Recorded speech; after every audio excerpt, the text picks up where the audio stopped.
दोस्तों, सोमवार के व्रत में ये फल खाने से व्रत टूट जाता है। पूरे परिवार को लगता है पाप। अगर आप सोमवार का व्रत रखते हैं तो ये फल भूल कर भी मत खाना। भगवान शंकर नाराज हो जाते हैं और आपको भगवान शिव के क्रोध का सामना करना पड़ सकता है। कम से कम सोमवार के व्रत में इन चीजों से दूर रहें।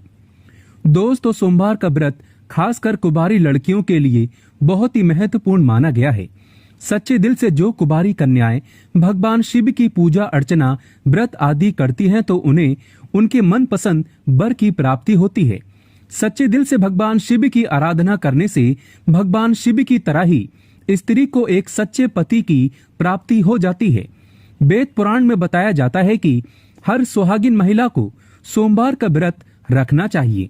इससे पति पर कभी कष्ट नहीं आते और पति की आयु लंबी होती है व कामयाबी हासिल होती है। इसी के साथ ही क्या आप जानते हैं, सोमवार के व्रत में ये फल कभी नहीं खाया जाता। अगर आप गलती से इस फल को खा लेते हैं तो जिंदगी भर भगवान शिव के क्रोध का सामना करना पड़ सकता है। आपका व्रत भंग हो सकता है, यहाँ तक कि आपके परिवार पर कष्ट आ सकते हैं। कम से कम सोमवार के व्रत में ऐसा पाप कभी ना करें। दोस्तों, एक बार सच्चे दिल से भगवान शिव का जयकारा जरूर लगाएं। ओम नमः शिवाय, जय माता पार्वती। हमारा चैनल जरूर सब्सक्राइब करें। तो चलिए जानते हैं। दोस्तों, नंबर 1, शास्त्रों में कहा गया है कि व्रतधारी को उधार मांगकर फल आदि नहीं खाना चाहिए। इससे पाप लगता है और व्रत अधूरा रह जाता है। सोमवार का व्रत हो या कोई भी व्रत क्यों न हो, पड़ोसियों से मांगकर भी व्रत आदि में फल वगैरह नहीं खाना चाहिए। व्रत में उधार मांगकर खाने से व्यक्ति का व्रत झूठा हो जाता है। ईश्वर की शरण में आने पर व्यक्ति को झूठ नहीं बोलना चाहिए, कर्ज नहीं लेना चाहिए, चुगली आदि नहीं करना चाहिए, उधार मांगकर भी नहीं खाना चाहिए। अगर आपको कोई अपनी मर्जी से खाने के लिए व्रत में कुछ देता है तो उसे आप खा सकते हैं, लेकिन व्रत में कम से कम उधार मांगकर फल आदि नहीं खाना चाहिए। इससे पाप लगता है और व्यक्ति की पवित्रता भंग हो जाती है। दोस्तों, नंबर 2, सोमवार का व्रत हो या सावन का व्रत, आपको नाशपाती नहीं खाना चाहिए।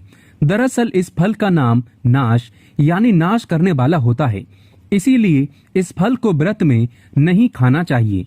व्रत आदि को छोड़कर किसी और दिन आप कभी भी खा सकते हैं, लेकिन अगर जिस दिन आपका व्रत हो उस दिन नाशपाती का सेवन नहीं करना चाहिए। भगवान को भी नाशपाती नहीं चढ़ाना चाहिए। दोस्तों, नंबर 3, कुट्टू या सिंगाड़े का आटा खाने से भी आपका व्रत टूट सकता है। आपको बता दें, लंबे समय से रखा हुआ आटा आपका व्रत भंग कर सकता है। दरअसल पुराने आटे में घुन आदि कीड़े वगैरह पड़ जाते हैं जो ठीक तरह से दिखाई भी नहीं देते।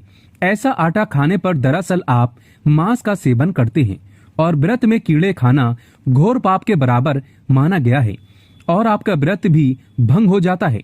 व्रत में ताजी आटा खाना चाहिए। लंबे समय से रखे हुए आटे में कीड़े पड़ जाते हैं, ऐसा कभी ना करें। व्रत हमेशा शुद्धता में ही रखना चाहिए। दोस्तों, जानकारी पसंद आए तो एक सब्सक्राइब तो बनता है और कमेंट बॉक्स में लिखें ओम नमः शिवाय।